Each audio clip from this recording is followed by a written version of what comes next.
Hello प्यारे साथियों, welcome आप सभी का आपके अपने यूट्यूब चैनल लक्ष्य एजुकेशन पोर्टल में। तो मेरे साथियों, जैसा कि आप सभी को पता है कि आज 13 दिसंबर है। कल 14 दिसंबर को आपका पेपर होगा आज़ादी के बाद का स्वर्णिम भारत।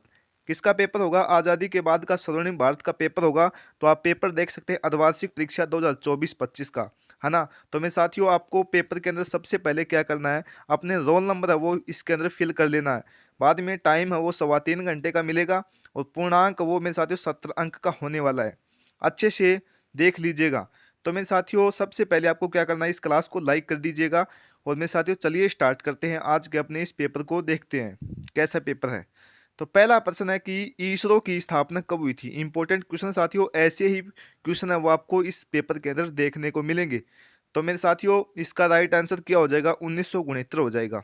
1969 ऑप्शन नंबर बी, है ना।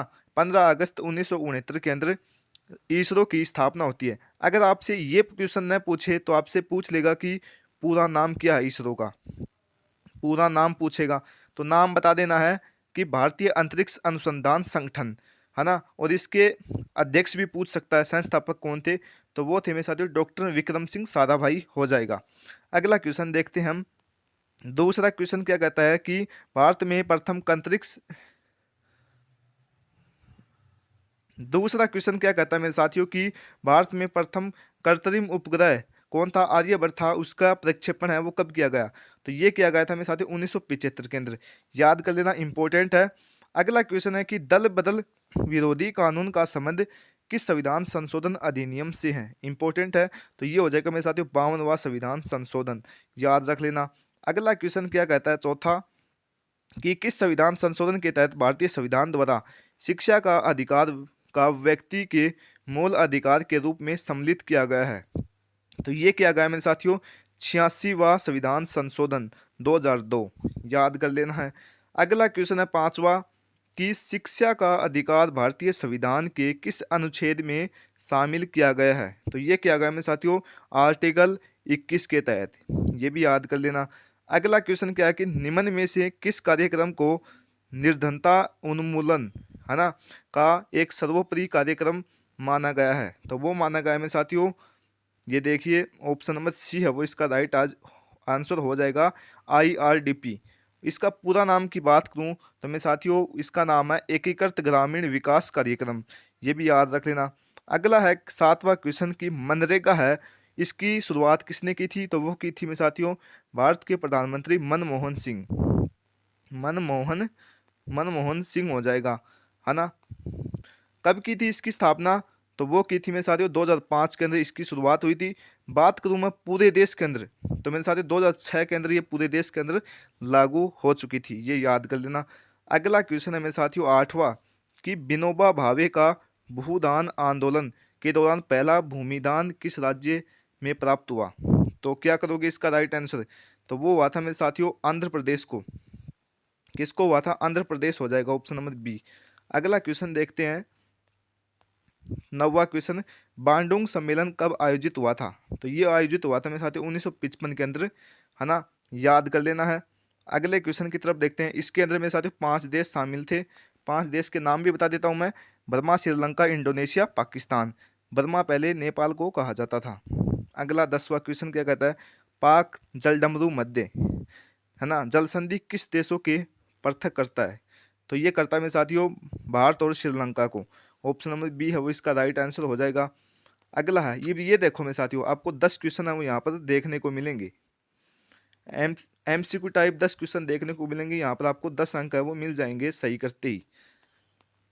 अगला क्वेश्चन है दूसरा, ये मेरे साथियों 6 क्वेश्चन देखने को मिलेंगे उसके फिलिंग द बैलेंस वाले। तो आपको करना है, क्या करोगे कि 14 बैंकों का राष्ट्रीयकरण किया गया। कब किया गया ये आपसे पूछ रहा, तो ये किया गया था मेरे साथ 1969 के अंदर। किसने किया था? IG, भारत की प्रधानमंत्री इंदिरा गांधी। प्रथम महिला प्रधानमंत्री थी इंदिरा गांधी। अगला क्वेश्चन है वो क्या कहता है कि प्रथम पिछड़ा वर्ग आयोग का गठन किया गया। ये बताओ। 12वां का क्वेश्चन का राइट आंसर हो जाएगा 1953 के अंदर किया गया था ये भी याद कर लेना। किसने किया था? तो ये क्या किया गया था? काका कालेलकर। काका काले काका कालेलकर ने किया था इसकी स्थापना। अगला देखते हैं 13वां क्वेश्चन क्या कहते हैं, कच्छ द्वीप टापू देशों के मध्य विवाद का मुद्दा है। तो किसके मध्य विवाद का मुद्दा है? भारत भारत और श्रीलंका। भारत और श्रीलंका, ये भी याद कर लेना। अगला क्वेश्चन है कि ईमेल का आविष्कार किया, ये आपको बताना है। अगला है कि बांग्लादेश सन को अस्तित्व में, खालिस्तान में लिख देना है 16 दिसंबर, 16 दिसंबर को अस्तित्व में आता है। अगला है कि कारगिल विजय दिवस कब बनाया जाता है? तो ये बनाया जाता है मेरे साथियों 26 जुलाई को, 26 जुलाई को। अगला क्वेश्चन देखते हैं, यहाँ पर आपको 6 अंक है वो मिल जाएंगे 6 सही करते ही, है ना। अगला देखते हैं, ये देखो अति लघुरात्मक, यानी कि वन वन लाइनर के दो दो लाइन के अंदर लिखना है। तो ये आपसे क्या पूछ रहा है कि श्वेत क्रांति का क्या अर्थ है? तो आपको लिख देना है कि श्वेत क्रांति के जनक है वो वर्गीज कुरियन है ना। 1970 के अंदर इसकी शुभारंभ हुआ था। और मेरे साथियों आपको लिखना है कि श्वेत क्रांति का मुख्य उद्देश्य था कि गांव के अंदर ज़्यादा से ज़्यादा दूध को सप्लाई करना, ये से लिख देना है। अगला क्वेश्चन है कि सूचना का अधिकार से क्या तात्पर्य है? तो सूचना का अधिकार से तात्पर्य है कि इसकी शुरुआत है वो 2005 के अंदर हुई थी। कब हुई थी? 2005 के अंदर। इसका मुख्य उद्देश्य ये है कि कोई भी व्यक्ति है वो सरकारी विभाग की जानकारी प्राप्त कर सकता है ना। कोई भी व्यक्ति भ्रष्टाचार से मुक्त हो तो कोई भी व्यक्ति को सूचना दे सकता है, ऐसे लिख देना है। अगला क्वेश्चन है कि वस्तु एवं कर जीएसटी क्या है? ये है। गरीबी रेखा को परिभाषित कीजिए। 21वां क्वेश्चन है कि वर्तमान में भारत में राज्य और केंद्र शासित प्रदेश तो कितने हैं? 28 राज्य, 28 राज्य, 9 केंद्र शासित प्रदेश हैं। अगला क्वेश्चन है कि वीडियो कॉन्फ्रेंसिंग से क्या तात्पर्य है? तो क्या तात्पर्य है? वीडियो कॉन्फ्रेंसिंग से तात्पर्य है कि जब दो या दो से अधिक व्यक्ति है ना, वो दूर बैठकर बात करते हैं, मीटिंग करते हैं कुछ, तो उसे हम वीडियो कॉन्फ्रेंसिंग कहते हैं। कहने का अर्थ है कि ये लोगों को जोड़ता है, आमने सामने लोगों को कनेक्शन करता है। अगला क्वेश्चन है कि ऑपरेशन ब्लैक बोर्ड के बारे में आप क्या समझते हैं? अगला है शिमला समझौता कब और किन के मध्य हुआ था? तो शिमला समझौता हुआ था 3 जुलाई 1972 के अंदर। याद रखना किन के बीच हुआ था? भारत और पाकिस्तान के बीच। भारत की श्रीमती प्रधानमंत्री थी श्रीमती इंदिरा गांधी जी, और पाकिस्तान की तरफ से थे जुल्फिकार अली भुट्टो, ये भी याद कर लेना। अच्छे तरीके से सेट कर कर आपको लिखना है। उदारीकरण क्या है? पोखरण 2 क्या है? तो आपको लिख देना कि पोखरण 2 है वो कब हुआ था? 1998 को होता है, मई 1998 को हुआ था, है ना। दूसरा परमाणु परीक्षण राजस्थान के अंदर ही हुआ था, पोखरण के अंदर ही। पहला हुआ था 1974 के अंदर, ये भी देखने को मिल सकता है। पहला परमाणु परीक्षण कब हुआ था? 1974 के अंदर, 18 मई 1974 के अंदर। अगला है कि गुजराल सिद्धांत क्या है? यह है गुटनिरपेक्ष आंदोलन का प्रथम शिखर सम्मेलन कब हुआ था? तो ये हुआ था मेरे साथ 1961 के अंदर, बेलग्रेड के अंदर। बेलग्रेड है वो यूगोस्लाविया के अंदर है। इसके अंदर 25 देश शुरुआती थे, है ना, ये याद कर लेना। अगला क्वेश्चन देखो क्या है, ये देखो पाक अधिकृत कश्मीर है वो क्या है? अगला है कि मोतियों की माला से क्या तात्पर्य है? अभिप्राय है। 31वां क्वेश्चन है कि भारत में भूमि सुधारों के उद्देश्य बताइए। 32वां है कि स्वच्छ भारत मिशन का उद्देश्य क्या है? तो स्वच्छ भारत मिशन का उद्देश्य है कि ये इसकी शुरुआत कब से हुई थी? 2 अक्टूबर 2016 से, 2016 से इसकी शुरुआत होती है स्वच्छ भारत मिशन की। इसका मुख्य उद्देश्य यही था कि भारत की हर गांव, हर गली, हर शहर को स्वच्छ से स्वच्छ बनाना। अगला क्वेश्चन है कि ई गवर्नेंस से क्या तात्पर्य है? ये है। अगला क्वेश्चन है कि अमूल क्या है? ये है। तो अमूल क्या है आपको लिख देना है। काका कालेलकर आयोग कब बना? ये आपको बताना है। आधार कार्ड के 2 लाभ क्या हैं? ये आपको बताना है। आप सभी को पता है कि आधार कार्ड के 2 लाभ क्या है। ये एक पहचान यानी कि पते का अच्छा प्रमाण है। एक तो पता हो जाएगा, पते का मतलब एड्रेस, पते का मतलब होता है एड्रेस, है ना। दूसरा है कि आधार कार्ड से हम क्या बोलते हैं, कोई भी लोन ले सकते हैं, बैंकिंग का काम कर सकते हैं ना। इसके अंदर 12 डिजिट के अंक होते हैं, 12 नंबर होते हैं, है ना। तो इस तरीके से आप लिख सकते हैं। ये हर ऑनलाइन काम, जो भी हम ऑनलाइन काम करते हैं उसके अंदर भी काम आता है आधार कार्ड। ऐसे आपको लिख देना है 5-4 लाइनें, ज़्यादा से ज़्यादा बस। अगला क्वेश्चन है कि कि न्यूनतम आवश्यकता कार्यक्रम MNP का मुख्य उद्देश्य क्या है। भारतीय विदेश नीति की 3 विशेषताएं बताइए, ये लिख देना है।